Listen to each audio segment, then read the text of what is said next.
ہدایت کا ایک راستہ ہوتا ہے، ایک طریقہ ہوتا ہے، ملی کیسے؟ حضرت عمر خود بیان کرتے ہیں، کہتے ہیں اسلام کی بعض باتیں مجھے بڑی اٹریکٹ کرتی تھی۔ جب مظلوموں کے اوپر ظلم کیا جاتا تھا، جب غلام صحابہ کے اوپر ظلم کیا جاتا تھا، جب غریب صحابہ کے اوپر ظلم کیا جاتا تھا، ظلم سہنے کے باوجود ایک اللہ کا نام لیتے تھے، میں حیرت زدہ رہ جاتا تھا، اس میں کیا بات ہے؟ یہ ایمان کی کون سی لذت ہے؟ یہ ایمان کی کون سی چاشنی ہے؟ کہتے ہیں ایک دن میں نے بھی مختلف قریشیوں کی طرح ارادہ کیا کہ سنوں تو صحیح نبی کریم صلی اللہ علیہ وسلم پڑھتے کیا ہیں؟ کہتے ہیں میں خانہ کعبہ میں، یہ حدیثیں صحیح ہیں، یہ روایات اس روایت کے مقابلے میں زیادہ درست ہے۔ کہتے ہیں میں پردے کی اوٹ میں نبی کریم صلی اللہ علیہ وسلم سے سن رہا ہوں۔ کہتے ہیں الفاظ اتنے خوبصورت ہے، سورۃ حاقہ کی نبی کریم تلاوت فرما رہے تھے۔ کہتے ہیں الفاظ اتنے خوبصورت تھے، دل کے اوپر اثر کر رہے تھے۔ میں نے کہا یہ کسی شاعر کا کلام ہے۔ کہتے ہیں ابھی میں نے یہ کہا، ابھی اپنے دل میں سوچا، ابھی دماغ میں یہ خیالات بن ہی رہا تھا، نبی کریم صلی اللہ علیہ وسلم نے آیت کی تلاوت فرمائی، انہ لقول رسول کریم وما ہوا بقول الشاعر قلیلا ما تؤمنون۔ کہتے ہیں میں نے ابھی یہ سوچا ہی تھا، تو نبی کریم نے کہا یہ بہت بزرگ رسول کا کلام ہے، جو آسمان سے ایک بزرگ فرشتہ لے کے اترتا ہے، یہ کسی شاعر کا کلام نہیں۔ کہتے ہیں میرے دل کو چوٹ پڑی، میں نے کہا یہ تو کوئی کاہن ہے جو میرے دل کے خیالات بھی پڑھ رہا ہے، یہ تو کوئی کاہن ہے، یہ تو کوئی قیافہ شناس ہے، اس کے ساتھ کوئی جن ہے جو میری خبریں، میرے دماغ میں اٹھنے والے خیالات اس کو بتا رہا ہے۔ کہتے ہیں ساتھی نبی کریم نے آیت پڑھی، وَلَا بِقَوْلِ كَاهِنٍ قَلِيلًا مَا تَذَكَّرُونَ، یہ کسی کاہن کا کلام نہیں ہے، تنزیل من رب العالمین، یہ آسمان کے رب کی طرف سے نازل ہوا ہے۔ حضرت عمر کہتے ہیں میرے دل کو چوٹ لگی، دنیا بدلنے کا سبب یہ چند آیات بنی۔ یہ حضرت عمر خود بیان کرتے ہیں، وَلَوْ تَقَوَّلَ عَلَيْنَا بَعْضَ الْأَقَاوِيلِ لَأَخَذْنَا مِنْهُ بِالْيَمِينِ۔ نبی کریم صلی اللہ علیہ وسلم کیسی کیسی آیات کی تلاوت کر رہے ہیں، یہی آیات انسان کو ہدایت دے سکتی ہیں۔ حضرت عمر نے یہ الفاظ سنے، نبی کریم کہہ رہے ہیں اگر میں اپنی طرف سے اللہ کے اوپر ایک جھوٹ بھی گھڑوں، اللہ کہہ رہا ہے لوگوں کو بتا دے، وَلَوْ تَقَوَّلَ عَلَيْنَا بَعْضَ الْأَقَاوِيلِ لَأَخَذْنَا مِنْهُ بِالْيَمِينِ ثُمَّ لَقَطَعْنَا مِنْهُ الْوَتِينَ۔ لوگوں کو خبر دے اگر محمد صلی اللہ علیہ وسلم اللہ کے اوپر بہتان تراشی کریں، کوئی الزام لگائیں، کوئی جھوٹ گڑیں، تو اللہ ان کو ان کے ہاتھوں سے پکڑ لے گا اور ان کی شہرگ حیات کو ان کے تن سے جدا کر دے گا۔ حضرت عمر کے دل کو چوٹ لگی، یہ شاعر کا کلام نہیں، یہ کاہن کا کلام نہیں۔ پھر عبداللہ ابن عمر خود بیان کرتے ہیں دوسری بات جو حضرت عمر کی ہدایت کے لیے، جو حضرت عمر کے لیے رستہ ہموار کرنے کی بنی، وہ کیا تھی؟ یہ بھی ایک عجیب و غریب واقعہ ہے۔ حضرت عمر کا صاحب الہام ہونا، صاحب بصیرت ہونا، دانا ہونا اس حدیث سے بھی ظاہر ہوتا ہے۔ کہتے ہیں حضرت عمر نے ایک شخص کو دیکھا، بڑا خوبصورت تھا، نوجوان تھا، اور کہتے ہیں میرے والد محترم جب بھی کسی کے بارے میں کوئی اندازہ لگاتے تھے، میں نے 100% اس اندازے کو ہمیشہ درست پایا۔ یہ حضرت عبداللہ ابن عمر کا ایک مشاہدہ تھا۔ کہتے ہیں مجھے کہتے ہیں یہ بندہ زمانہ جاہلیت میں کاہن ہوگا، ضرور اس کی شکل سے ایسے اثرات ملتے ہیں۔ اس کو روکا، پوچھا اسلام قبول کرنے سے پہلے کیا کرتا تھا؟ کہا کاہن تھا۔ کہا کاہن تھا۔ کہا کہانت کے اندر کون سا ایسا واقعہ جس کو تو یاد کرتا ہے اور تجھے متاثر کرتا ہے؟ اس کاہن نے جو پہلے کاہن تھا اب اسلام کو قبول کیا، اپنا واقعہ بتلایا۔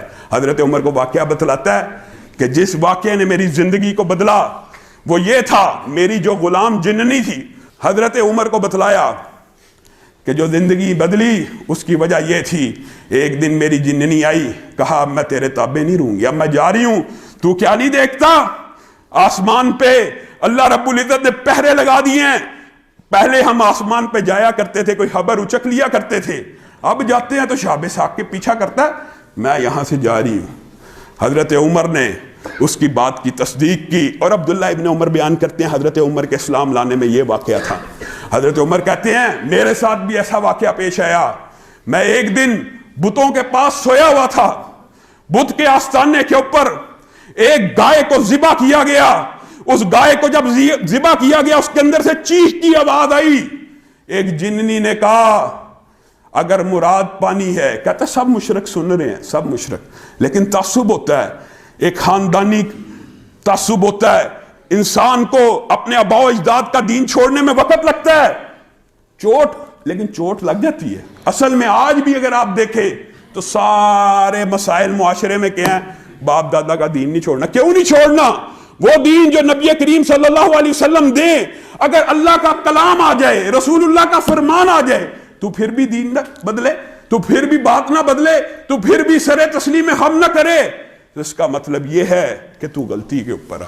حضرت عمر کہتے ہیں سب سن رہے ہیں, اس میں سے آواز آئی, ایک کلمہ پڑھنے والا عجیب کلمہ پڑھ رہا ہے, اللہ کی قسم وہ جننی کہہ رہی ہے, جو ذبح ہوا گائے تو اس کے اندر سے آواز آ رہی ہے, اگر کسی نے مراد پانی ہے تو اس کلمے کے پیچھے چل پڑے, لا الہ الا اللہ محمد رسول اللہ. بات کی بات ہے, لا الہ الا اللہ ایک ایسا کلمہ ہے, جتنے بھی نبی آئے سب کی دعوت میں یہ کلمہ مشترک تھا کہ آؤ مخلوق کی عبادت سے نکل کے ایک اللہ کی عبادت کی طرف لوٹ آؤ. اور یہ ایک ایسا کلمہ ہے جو جنوں نے بھی سنا, نہ سمعنا قرآنا عجبا, جنوں نے بھی کہا ہم نے ایک بہت اعجابت والا قرآن سنا ہے جو ہدایت کی طرف بلاتا ہے.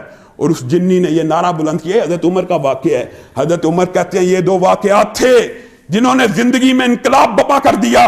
پھر مظلوموں کو دیکھتا تھا, اور حضرت عمر پڑھے لکھے افراد میں سے تھے. 17 افراد جو قریش کے نبی کریم صلی اللہ علیہ وسلم کے مبعوث ہونے کے بعد لکھنا پڑھنا, یعنی اس دور میں لکھنا پڑھنا عالم ہونے کی نشانی تھی, ان میں شامل تھے. ان 17 افراد میں سے تھے جو لکھنا پڑھنا جانتے تھے.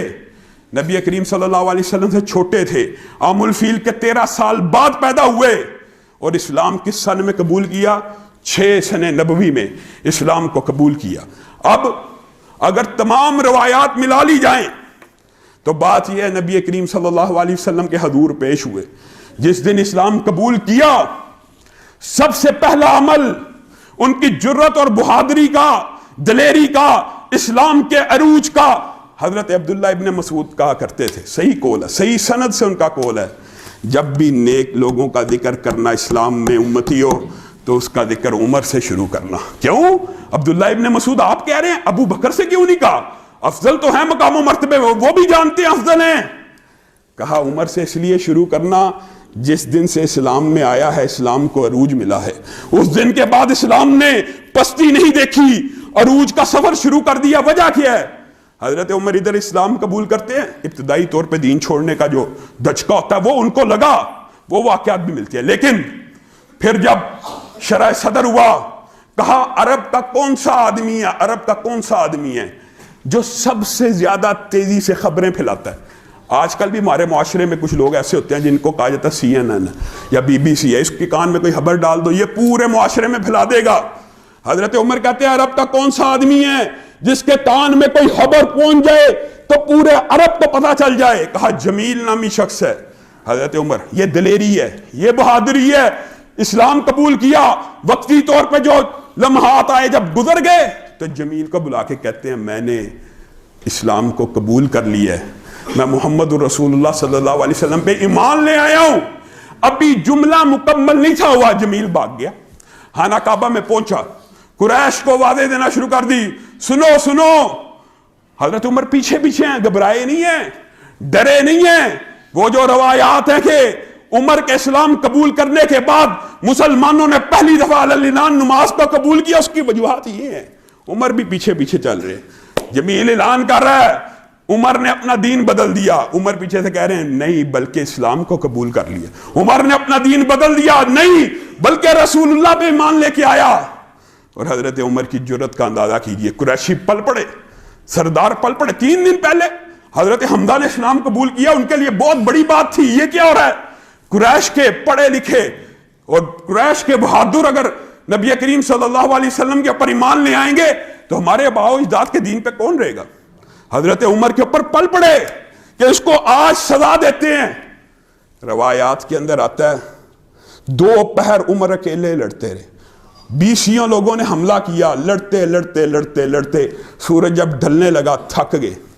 اور اپنے ہاتھوں کو روک لیا لڑنے سے اور بیٹھ کے ان کے اوپر ضربیں لگیں، ان کو مارنے کی کوشش کی، تو حضرت عمر کی بصیرت کا اندازہ کیجئے، حضرت عمر کی دانائی کا، وہ جو صاحب الہام کے الفاظ ہیں، اس کا مقصد اور اس کا مطلب یہ ہے، حضرت عمر نے اس دن یہ کہا، اس دن اگر ہم صرف 300 ہوں، اگر ہم صرف 300 ہوں، اللہ کی قسم تم مٹ جاؤ.